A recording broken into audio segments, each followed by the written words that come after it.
Ladies and gentlemen, Code Otaku here. So today we're going to be talking about some C programming language. All right. So first of all, C is a compiled programming language, not interpreted like Python and Lua. But that basically means that when you write some C code, you can just like translate it into binary code, which can be run directly by your CPU. But when it comes to, let's say, Lua or Python, you have to actually like just write a script in text format, and then whoever wants to run your script, you just give him the script directly like in text format, and then he needs the interpreter, like the Python interpreter or the Lua interpreter or whatever application that actually can understand that script, and it will translate that script in real time. But when it comes to C, as I said, it actually translates everything beforehand into binary code, so the CPU can like blazingly fast go through it and execute it directly without needing any external application or whatever. But yeah, alright, so let's get started by writing the most minimal C application you can ever find. Alright, so let's get started. And by the way, I'm going to use NVim, which is a terminal-based IDE or integrated development environment. But you can use whatever IDE you want, or you can even use like Windows Notes or any application that actually allows you to edit text and put it into a file. It can do the job. But I would recommend Visual Studio Code if you really want to, or if you really want to go even deeper, I recommend Visual Studio if you're on Windows, of course. If not, then you're out of luck with that, but whatever. So in Vim, and I'm gonna say hello world, or actually let's say minimal.c. So this is basically the most minimal program you can write in C that actually at least compile and do something, but actually it doesn't do anything, but whatever. All right, so you just go ahead and say int main void and open the curly braces and close the curly braces, and of course return 0. So you can just go ahead and do it like this. This is the most minimal program you can write. I just used that W so I can save the file, and right now I'm going to use GCC, which is basically the compiler of C language or the translator, and I can give it my file, which is minimal.c in this case, as you can see here, and then I'm gonna give it another argument, which is by -o. This is basically to actually give it a named argument called O, which stands for output, and I'm gonna call my application whatever I want. For example, in this case, I called it app. If you're on Windows, make sure to like call it something.exe. Just make sure to add the .exe. But since I'm in Linux, applications doesn't have an extension like the ones that actually run. But yeah, all right, let's see what we got here. Okay, I forgot a semicolon, and this is the first thing that a lot of beginners actually don't get right, like me right here. But yeah, so gcc minimal.c-o app, and as you can see here, when the code was wrong, it actually gave me the error, like what have been wrong. It's like, as you can see here, expected the semicolon before the curly braces token. Int main void return 0, and also actually tells you where it expected that semicolon, which is really cool. But in this case, since the application is correct, it didn't tell me anything, which means that everything have gone fine. And as you can see, when I use the ls command, which basically tells me what files I have in my directory right here, as you can see, I have an app which is in green. Basically that means it's executable. Now I can run it using /app, and well, it runs without any problems, but well, it doesn't do anything. And that was pretty much the minimal application you can write in C. It's not even hello world. And by the way, C doesn't care about new lines, mostly spaces and stuff like that. It doesn't really care about that. So, but you, as a programmer, you really want to see your code really organized, and broken into lines and stuff. So this is what I'm gonna do right now, because But the C compiler doesn't care about this stuff. So it's fine for the compiler, but it's eye candy for me as a human, or any human would edit your code, or you, whatever. But yeah, so I'm just gonna save again, and we're just gonna show you that indeed it is running just as fine. It's not anything fancy. All right, cool stuff. So what's happening here is that we have a function which is called main, which returns an integer, basically a whole number, right? And then it doesn't take any arguments. That's why we have a void right here. And the parentheses, basically here, this is what the inputs of this function, and this is what the output of this function, okay? So the inputs, as you can see here, it doesn't have any inputs. That's why it's void. For example, f of x equal to y, where y is the output and x is the input. This is the same thing, but instead of f, we have a main function. And why it's called main? Well, this is a special function which tells the computer where to start your program, because your program will be composed of a lot of functions, but you should have at least one main function, or actually you should have one main function, so the CPU or your computer can know where to start the program, okay? And why this integer, or returning a value, basically you return to whatever, like to the computer that have run your program, a number, a whole number to be specific, like 0, 1, -1, whatever, indicating whether your program have run fine or not. Usually that's the case. So in this case, I just returned 0. That means that everything have run fine and you don't really have to care about it. If, let's say, something happened wrong with my program, I can return, for example, -1 or any other status code other than 0. Okay, and I can basically go ahead and run this up. And as you can see, it worked, but it did kind of, it can't tell you like that there is a problem with that program, but whatever. And I can also actually omit this return, and because this is a special function, you can just like all together just like don't do it, but it's good to have it right there anyway. Now let's start to actually do something good, okay? So as any programmer, we have to print something to the screen, so we use a function called printf, okay?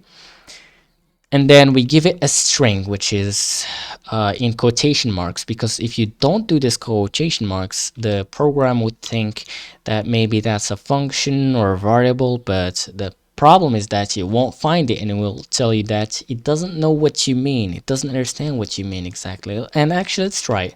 So we're going to try to printf hello world. And of course, let's not forget about semicolon. So as you know that the C language doesn't care about your new lines, that is just for you as eye candy. But to tell actually to the language that you have to want, like to end this line right here, you just say the semicolon. But yeah, all right. So let's actually run this up, and well, there's some problems right here. Okay, let's see what those problems are. Okay. So in function main, so again, it told you where the function, like where the error have happened. So it's basically somewhere here between this guy and this guy, because this is the block of the main function. Okay, implicit declaration of function printf. All right, so it's basically saying that this printf, I don't understand it. It's like you didn't define it for me, basically. You didn't declare it for me. And as you can see here, it also gave you a note. Include stdio.h or provide a declaration of printf. So it gives you two options to resolve this issue. You either declare a function printf, or you take it from the library called stdio.h. And it told you also how, which is using include stdio.h. So let's actually do that. So we're not going to declare ourselves. We're just going to go ahead and get it from a library called stdio.h, or a header file called stdio.h, which is given by the standard library of C, which comes prepackaged with the C compiler. But yeah, so let's save this up, And let's see again what's gonna happen right here. Okay, right now that error have gone because we actually have a declaration of the printf function from the stdio.h header file or header standard library. But yeah, so as you can see in function main, once again there is a problem within the main function block. So error hello in declared first use in this function. Alright, so as you can see that hello is in declared. So the C language thought maybe it's like a variable or function that you want to use, but well, it couldn't find that it's declared. So it just told you that, well, it's not in declared. It's in declared basically. So did you mean ftelo? Note each indeclared identifier is reported only once for each function it appears in. Error expected. And again, also another thing, which is it told me that expected like a closing parentheses before world, as you can see here. So basically what it said is that it have actually expected me to close the function call after hello. Basically, that's the case. So world, it just doesn't make any sense to her, to him basically, or whatever. So how to fix this issue, because basically the C compiler is trying to interpret what you mean by this hello world. So what you're gonna say to him is that this is just gibberish from my own language. You know, just go ahead and just put it in your brain. That's just don't care about it. Don't interpret it. It's just a string. It's just a text that you have to give to this function called printf, and the printf inside the stdio.h header file will do whatever it wants with that specific text data that I gave you. The bottom line, you're telling the compiler to don't care about this hello world, whatever inside of it. You only have to care is that it's data, it's text that you have to pass to the printf function. That's all it takes. And right now, if we actually go ahead and save this up and try to like compile this, by the way, and by the way, I'm not really typing this fast. You know, it's like in the terminal, there is a feature where it can actually like go ahead and navigate through the history of your commands. So what I do is just like I press the up key so I can go back to the last used command, and I just like press enter to run it again. So right now I just compiled my program and I can run it again, and well, congratulations, you have made your own first program in C, which is hello world. And now let's recap a bit. So first of all, we got a library called stdio.h using this hashtag include, and inside of this brackets or whatever you want to call it, there is the header that you want to include, or the library you want to include, which is in this case stdio.h, which exists in the compiler itself. It comes with it because it's the standard library. And then we have this int main void function, which is a special function that get run whenever the program start. And then we have the printf, which we got from the stdio.h. We have called it, we have run it using one argument, or you can say parameter 2, but usually argument. And we gave it a string, hello world, basically. And of course, let's not forget about our semicolons. And again, we return 0, indicating that everything have run fine and that we want to exit the program peacefully. And again, this is a block. This block is the implementation of the main function. And this main function have a void right here inside of its parentheses, indicating that it won't take any parameters, any arguments. Not like, for example, printf, which actually takes a parameter, which is a string. And this main function, this special function, gives back an integer. So basically that's the case right there. So I'm going slow right here, if you notice, just so I can make sure that everything is fine. Now let me give you another thing, which is about the include. You probably still don't really get why the heck it's include, you know, and the hashtag right there and stuff like that. So let me give you another hash, like a command that starts with the hashtag, which is called define. Okay, so what this define does is that you can give it like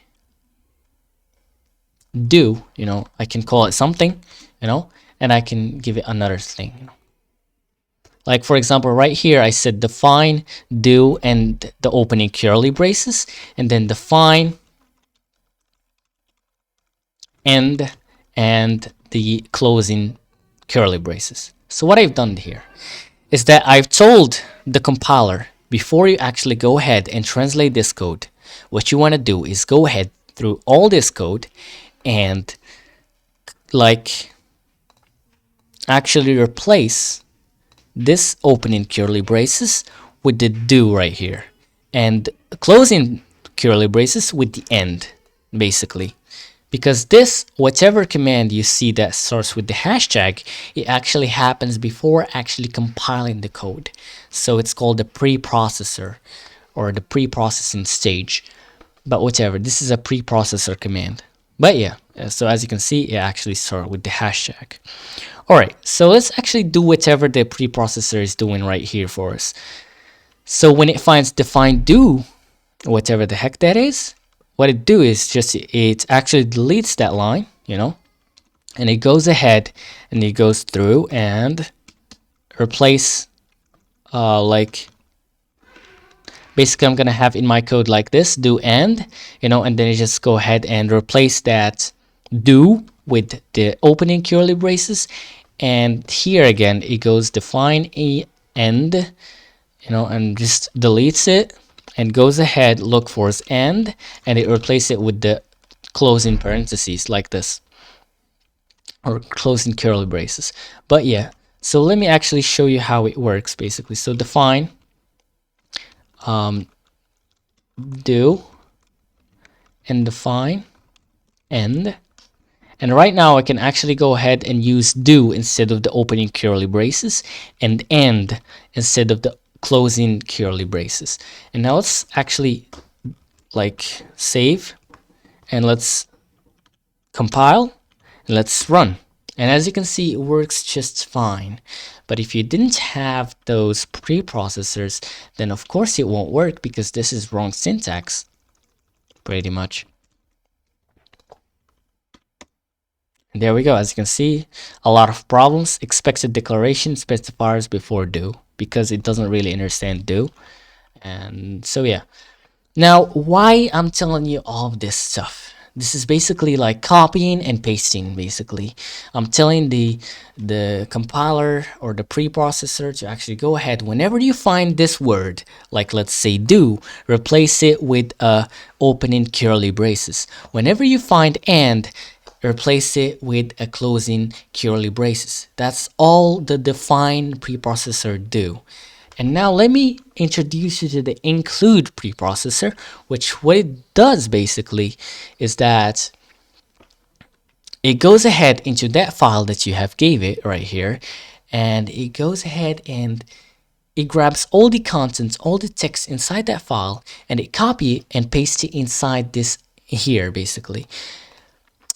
Okay, so how I can actually prove that to you? Well, you remember the code that I have before, which is define, do, the opening curly braces, and define and closing curly braces. All right, let's actually GCC again. As you can see, it runs without any problem. Like it compiles without any problem. Right now, what I want is that I'm gonna put all this stuff right here in another file. So I'm just gonna say, I'm just gonna cut it, and I'm gonna go and make a new file. I'm gonna call it header.h, because these files are called header files. But yeah, you can call it whatever you want. And I'm just gonna right here, I'm gonna paste whatever I got. I don't quite, there we go. So I just pasted everything right there. So I just put it all that lines in a file called header.h, and I'm gonna save it and quit basically. Alright, so as you can see, I do have a header.h in this current directory, and it's important to be in the same directory as the C file that I'm gonna use it here in. And right now, what I can do, instead of actually saying define, you know, and repeat myself, what I can say is include header.h, you know. But we do have a little problem here. Wait, let's compile. And well, we have a fatal error, no such file or directory. Well, as you can know here is that there is header.h, but well, when you use this guys right here, we basically talking about like standard libraries.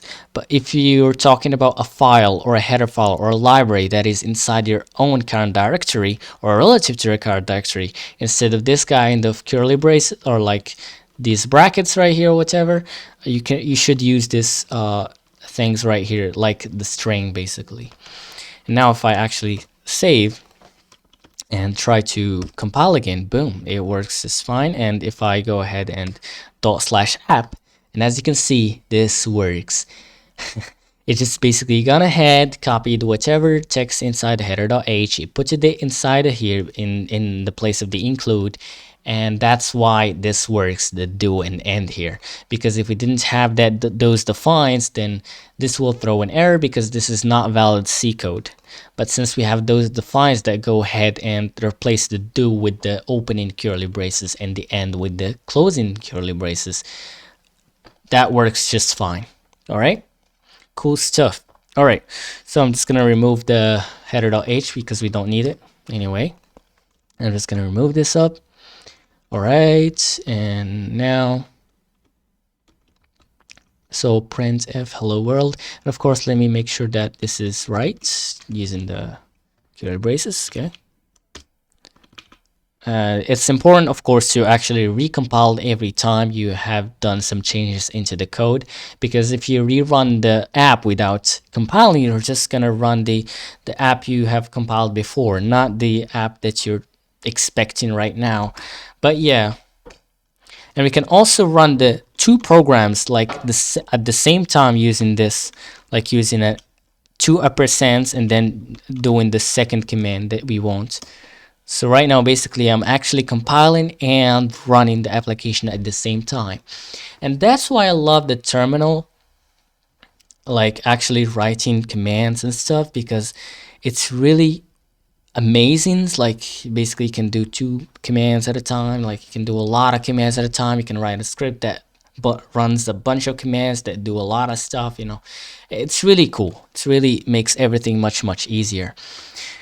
But whatever, as a programmer you don't really need to use terminal based application like I do right here, basically using the terminal commands and stuff. But I really recommend you do, at least after you go out of the bubble of actually being a beginner, at least. But if you really just like want to go ahead and try yourself with the terminal directly, just go ahead and try it. Why not? Just go ahead and learn. But yeah, right now let's actually do something different. Okay, so of course we need to do variables. All right, so how we can declare a variable? Well, in C, or actually let's start by Python, for example, or Lua. So in Python or Lua, to make a variable, let's say for example in Lua you just say the variable name, let's say money equal to 500. This is what you do in like Lua. So you just say the variable name and then whatever, and you give it like 500 or whatever you want, right? But that's not the case in here. That's not the case in C, because C is compiled. And whenever you're in a compiled language, you probably have types, okay? What I mean by types is that you have to say to the compiler exactly what type you're expecting from that value. In this case, I'm expecting a whole number. For example, I need to use int, which stands for integer. And of course, let's not forget about our semicolon. And well, let's try to print this out. Of course, this is not gonna run, but let's see what's gonna happen. All right, so warning, passing argument 1 of printf makes pointer from integer without a c, blah blah blah blah. Printf money int and file included, blah blah blah. What this basically says is that you're not using printf correctly. Printf is expecting a string, you know, those quotation marks and the text inside it, but you're actually giving it right here a number, an integer basically. It's not. It's like basically, let's say you're going to a girl, you know, and you're trying to to get her number, basically, you know, and you're expecting her to say like to like say her number like 0, 6, whatever the heck. But what happens is that it gives you something really illogical. Like you tell her to give to, so basically you ask her for her number, then what she did is that she gave you her email, you know. At that point your brain is gonna be like error 404, what the heck is going on right here? I asked for you for your number and then you're giving me your email. What's going on right here? So basically that's what happened here in C, is that printf didn't expect you to give her a number. It expected you to give her a string. And how you do for a string is just you do this string, you know, and then of course the quotation marks, hello world. But well, this would work in other programs, but not in C once again, because C doesn't know something called a string data type. It only knows something called char asterisk, but I'm not gonna actually explain char asterisks just yet. Just know that this is a string, and so actually, so I don't like go crazy about you, I'm just gonna say string, and here up here I'm gonna say define, you know, like string as char, or wait, yes, char pointer, like the asterisk right there. And of course, by the way, for the preprocessor, don't include this guy right here because it's not needed, since if you do that, then instead of actually putting char asterisk, it's going to put char asterisk semicolon, which is not what you want, of course. And this will work because the preprocessor would go ahead and replace the, whenever it finds a string, it would replace it for me with the char asterisk here, which is the right thing. All right, now let me actually compile this guy. And as you can see, again, it works just fine. It actually go ahead and prints for me hello world, which is good, right? But what again if I want to actually print a number instead of a string? Now let's see. Of course, well, the thing is we're gonna have like, there's no way we have to give a string to the printf. Now we have a problem. So how we can give a number, but the printf is expecting a string. So in C, we're solving this by using some format specifiers. And by the way, that's why it's not called print, but it's called printf. F is standing for format, you know. So what you can do is this guy right here. This is a special character indicating that you're going to use a format specifier, and I'm going to say I, which stands for integer, okay? And then I'm gonna give another parameter or another argument to the printf function after the text right here. And I'm gonna give it my money here, okay? Okay, so what I'm saying here is that I'm gonna give you like about a second right now, I'm gonna give you like an integer. And you have to print it for me. That's what I'm doing here, basically. And if we actually go ahead and run this guy, as you can see, it says 50. And by the way, just ignore this guy. This is basically saying that the string is like null character thing, whatever. But you have to ignore this right now, because in the real world, you won't find this like this, you know, it won't print this guy right here. It's just because the terminal, it shows me exactly what's going on, but whatever. And I can also, using this format specifiers, I can say like money, and then I can give it the parameter. As you can see, money 50. That's all it takes. Of course, also in C, I can do some math operations. Let's say 50 plus 20, and then it's gonna go ahead and say 70, as you can see here, which is quite cool. All right, and I can also do like divided by, times 5, and you can also of course go ahead and do some parentheses and save. I'm gonna run it again, and as you can see, I got money minus 1. But the thing is, it's probably not integer, it's probably not a whole number since I'm dividing, so it's probably not minus 1.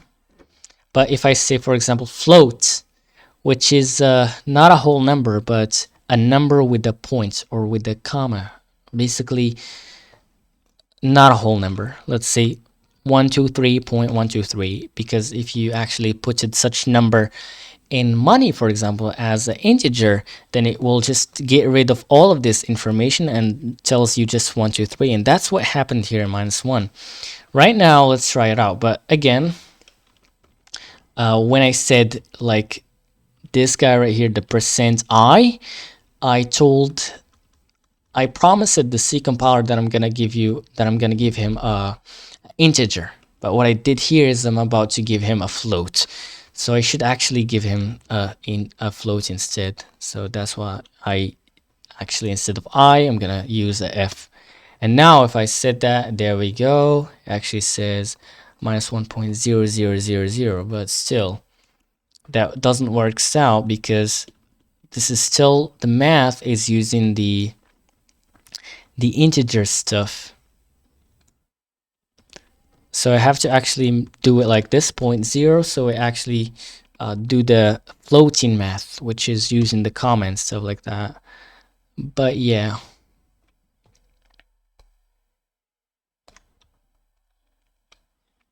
All right. And actually, to make this clear, let's say, for example, 1 divided by 3, okay? And if we do this, it's going to tell us 0, even though this is a float. But if I said 3.0 or 1.0 or both, like any one of them should be a float, then it's actually going to give me 0.3333. And again, if it was like a data type of int, which is an integer, and I say here I, now what's going to happen is that it's going to get rid of the point, because it doesn't have any space to store it into, because basically the variables that you actually declare is actually stored in the RAM, you know, and to store it in the RAM of the computer, you have to make sure to specify how much space you want, how much ones and zeros you want to occupy for this specific variable. And we use types for that, for actually giving the size, first of all, and second of all, to tell the compiler how we want to treat this data. Do we want to treat it as text? Do we want to treat it as a single character? Do we want to treat it as a whole number? Do you want to treat it as a floating number, which is basically a number with a comma and stuff like that? But yeah, I think you got the point. All right, there's also a char, which you can basically only store like one character, and you can't use two like quotation marks, double quotation marks. You can only use like one quotation mark, and also you can only use one character. Okay, my character, my char, and instead of format specifier of I can say C. All right. And instead of money, let's call it something much more nicer. My char, for example. And here again, my char. W, let's save and let's run again. But well, something wrong have happened. Actually, it didn't. It's right. Let's say A, for example, W. There we go. A, as you can see here, which is quite cool. All right. And by the way, A and A in programming isn't the same. And also, let's say my char, for example, like this, isn't the same as my char like this, because this guy isn't this guy. They're totally different. As you can see here, my char in declared, first using this function. Did you mean my char? As you can see here, it says that my char like this is in declared. It's not there. And also it says, did you mean my char? Like, did you mean this variable right here? And I indeed mean that my char, but it just makes sure to not really do something. It makes sure that the programmer tells exactly how he wants to treat and his program runs, basically. That's why it actually tells me to do anything if we want to do it, but whatever. So right now, let me also actually show you another thing, which is another operator. Instead of plus, minus, and stuff like that, there's also comparison operators.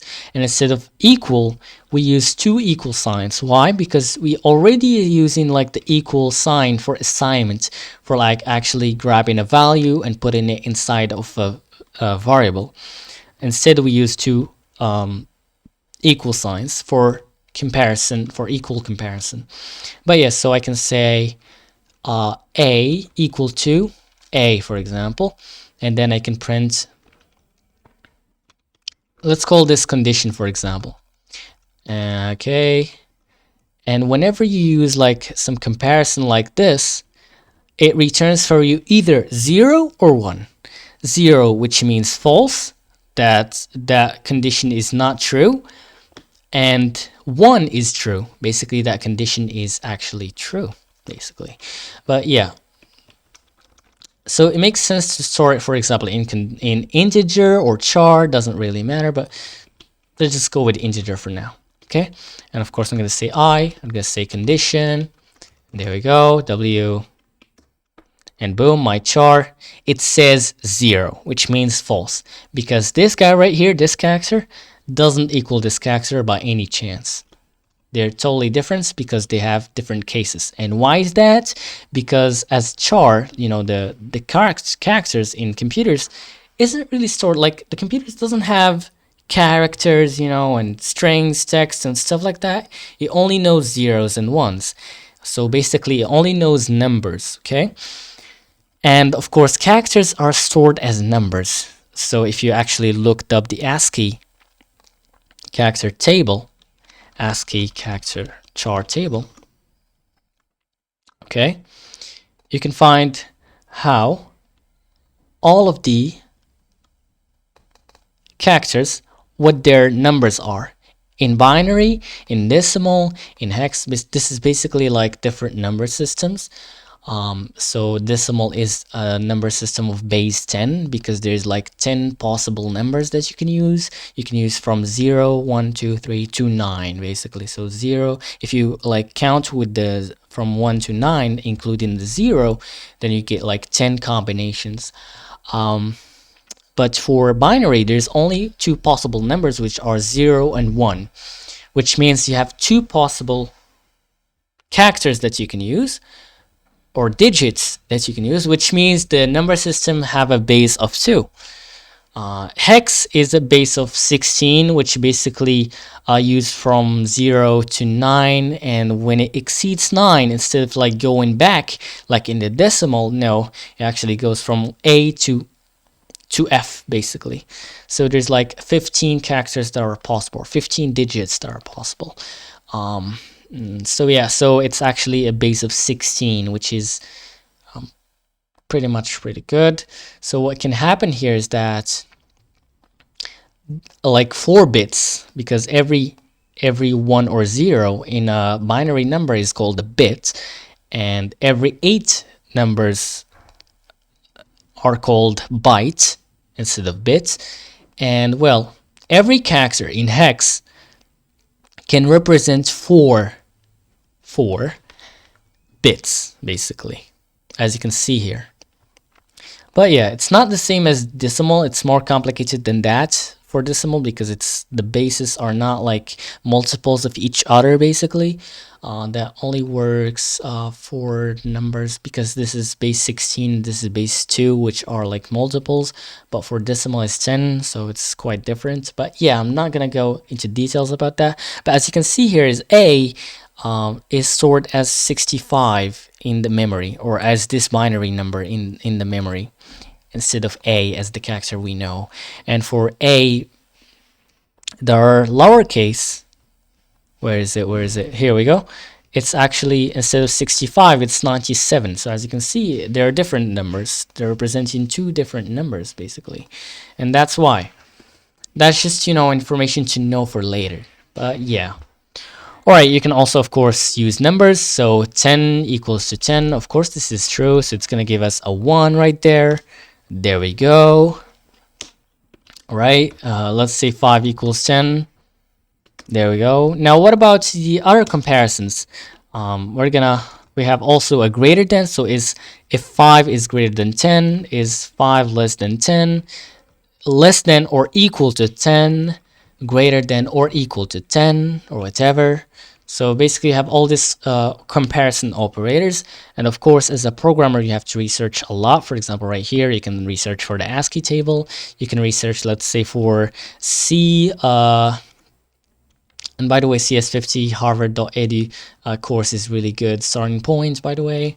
It's really good for C and any language or program in general, computer science. Well, what I wanted, yeah, you can ask for C comparison operators from Google or any other search engine, and then just go whichever.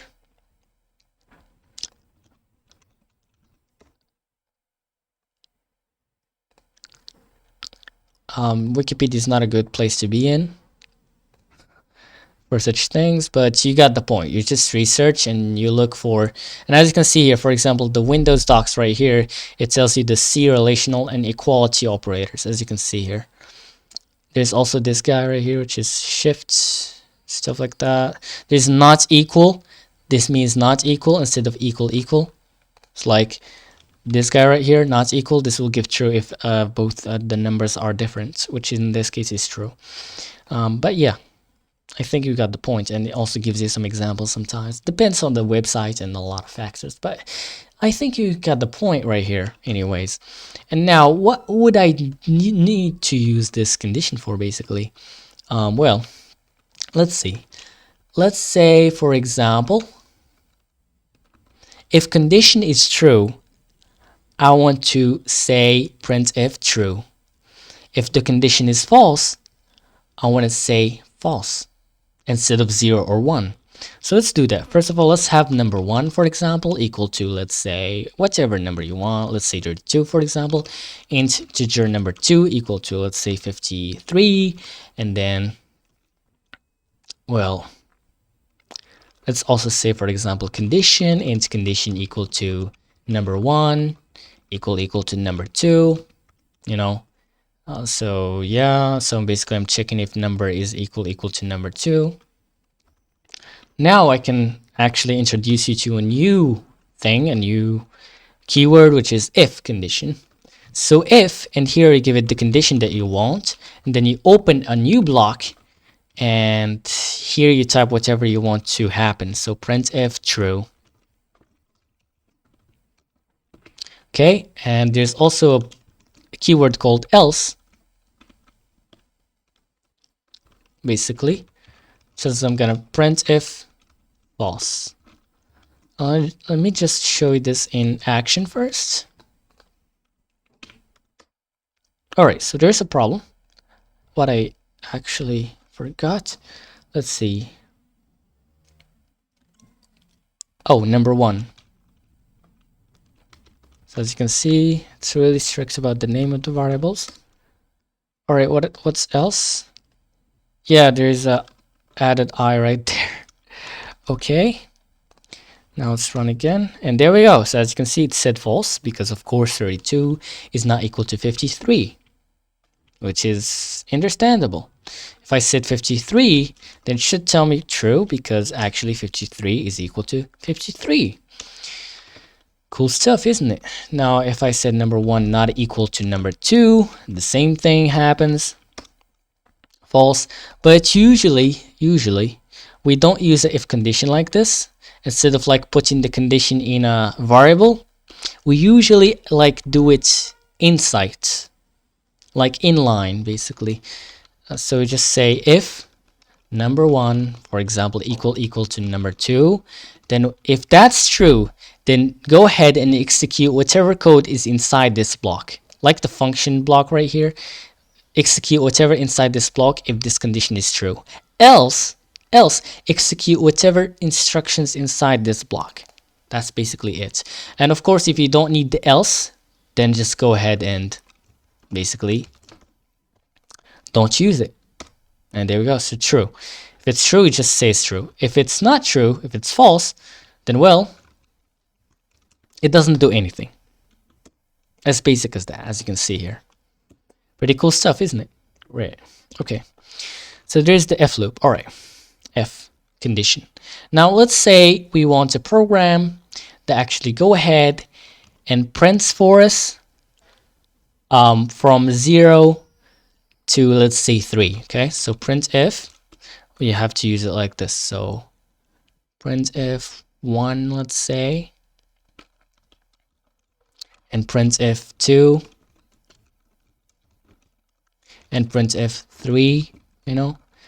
And of course, I'm using the numbers as strings right here, but we can actually extract them away to an actual number using the I right here, and I can just say 1, you know, again,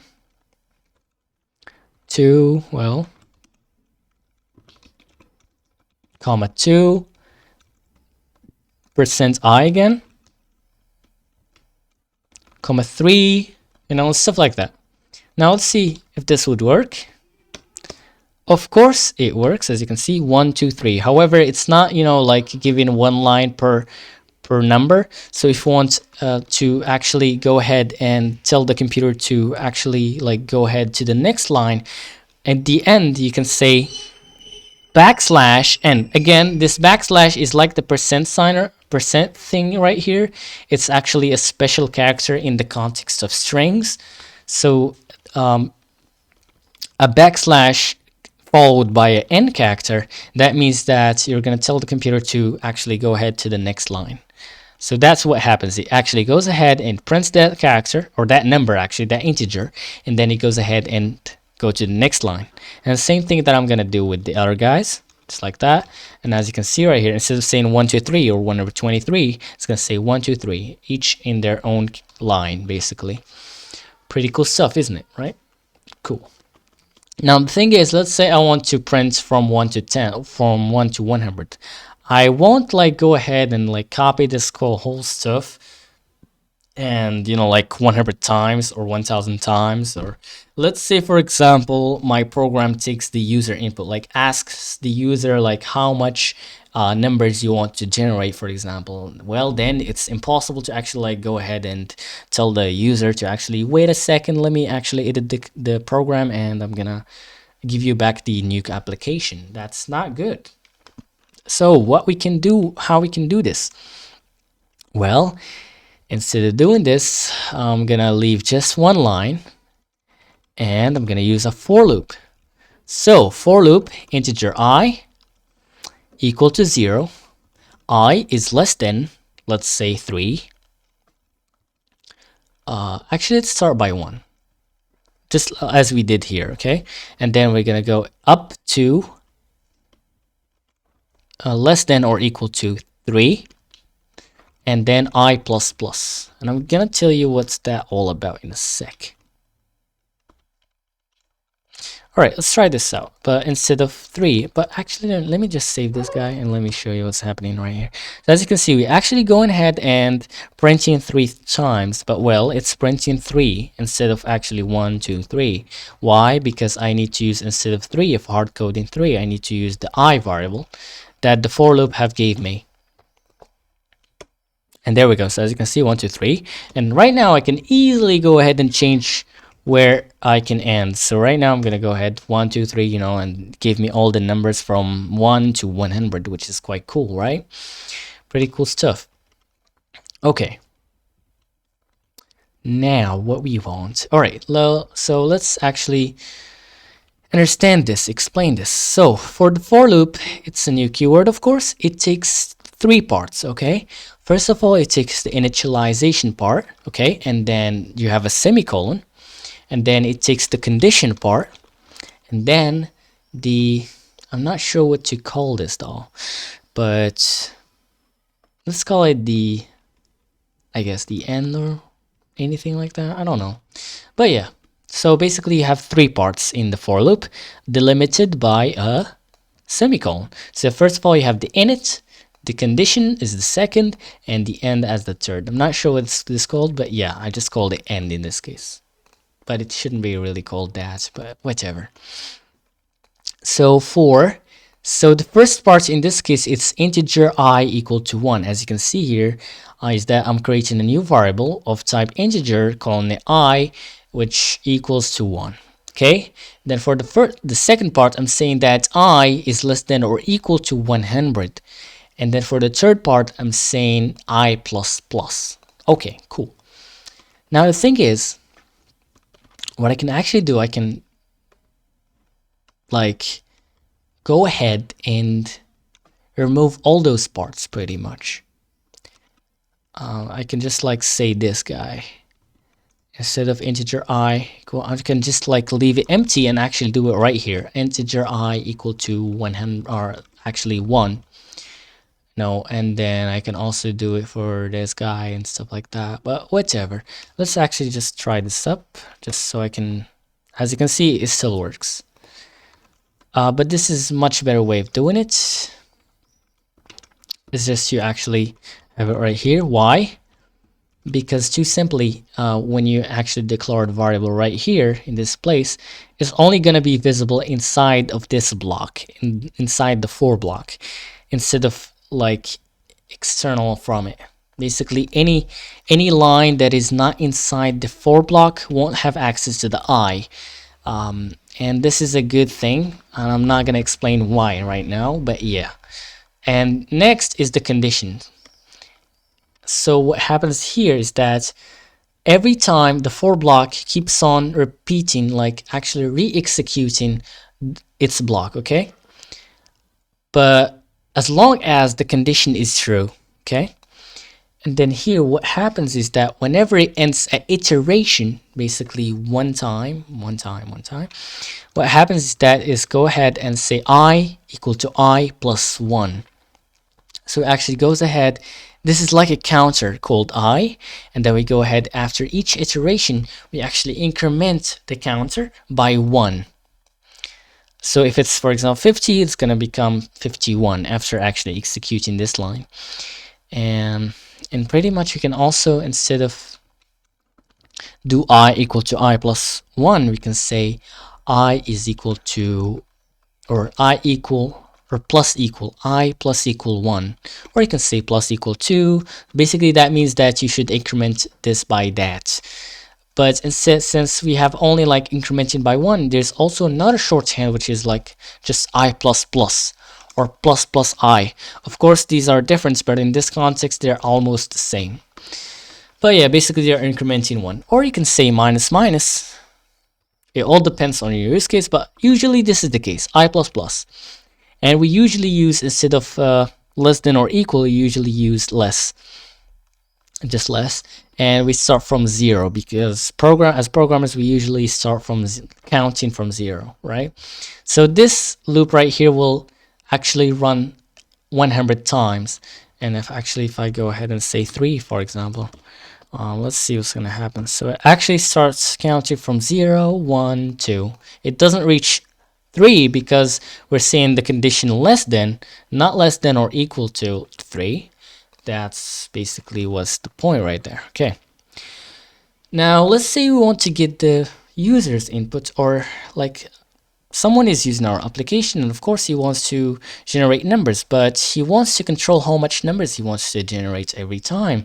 So how we can do it? Of course, we need a variable to keep track of this. And in this case right here, we just have a variable that have a hard-coded value of 3, right? As you can see here. All right. Now the thing is, we don't want to hard-code it. We want to get give the user the opportunity to actually give his own number.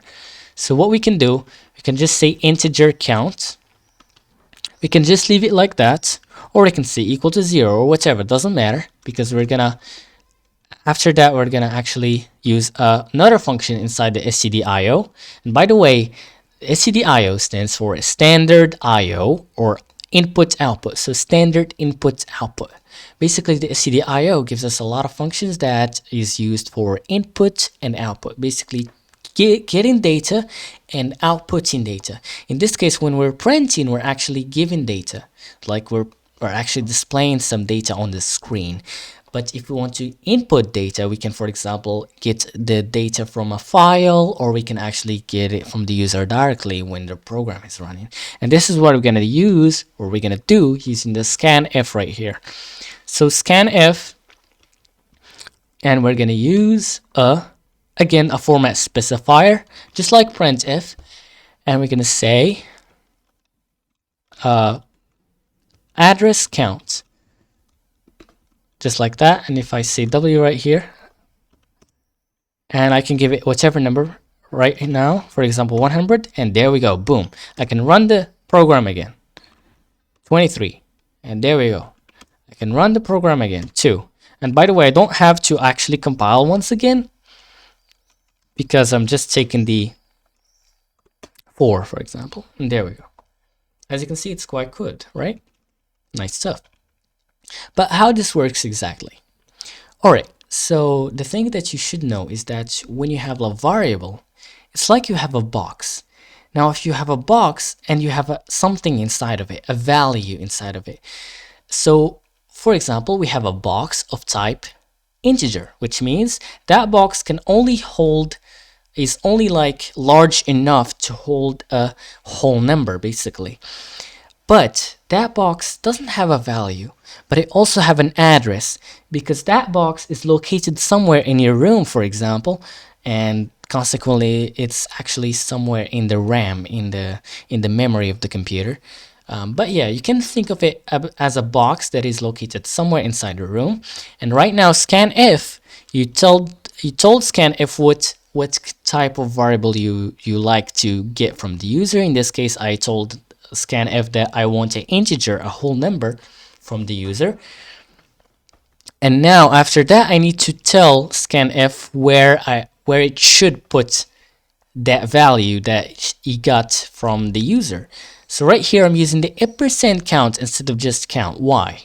Well, because the scanf doesn't need the value of the count, doesn't need the value of that variable count. It needs the address, the location of that box. It's like, you know, like, let's say you have a robot, okay? Then that robot, you want it to, let's say, get the water, for example. You want to give it the water? No. You will give it the address of the water. It's like you're going to say that the water is located at this and that, okay? It's like somewhere. All right? You're going to describe where it's found. And then the robot will go ahead, it will take the water and will give it back to you. And this is what happens in this case. But yeah, kind of, you can think about it like this. It's a really bad example because I just made it like in real time. It's like I'm an interpreter like Python, not preparing this like before, like C or whatever. But yeah, this is quite crazy. Okay, we can also say, instead of I equals 0, you can say, for example, I equals start, and I, instead of I less than count, you can say I less than end, for example. Then here we can declare some variables, which are start and end. But as you can see here, I didn't initialize them. Basically, I didn't give them some initial value. But why I did that is because I know that I'm already gonna like give the location of those variables to scanf, and it will override those values anyway, so I don't have to do it myself. But yeah, so what I can say is that I, comma, another I. Where is it? Just like that. There we go. And count, comma. So I can give another address right now, which is end, let's say. So start, comma, end. Now let's see what's going to happen right here. Okay, let's actually make sure to compile and run the program once again. And now we're going to give it two values, two integers, delimited by a comma. So 10, or let's say, for example, 0, 10, and there we go, it works.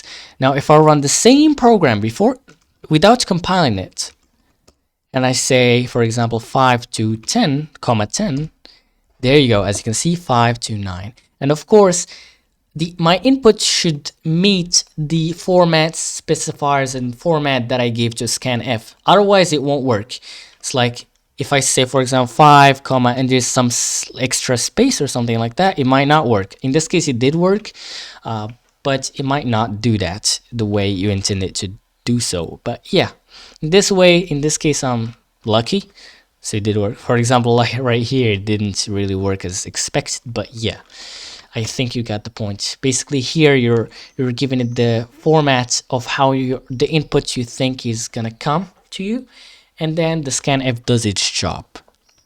And of course, you're giving it not the start value, the value of the variable start, but the address. So the scanf can go ahead and put the values for you inside the address. Because when you want someone to like bring you something to the mail, you don't like tell him that the mail I have in my mail this and that. No, you tell him like the location of the mail or the address of the mail or whatever. But you got the point, I think. And so we're just gonna take a break for now, and we're gonna be back later, hopefully. So yeah, see you later. Goodbye. Okay, let me just pause.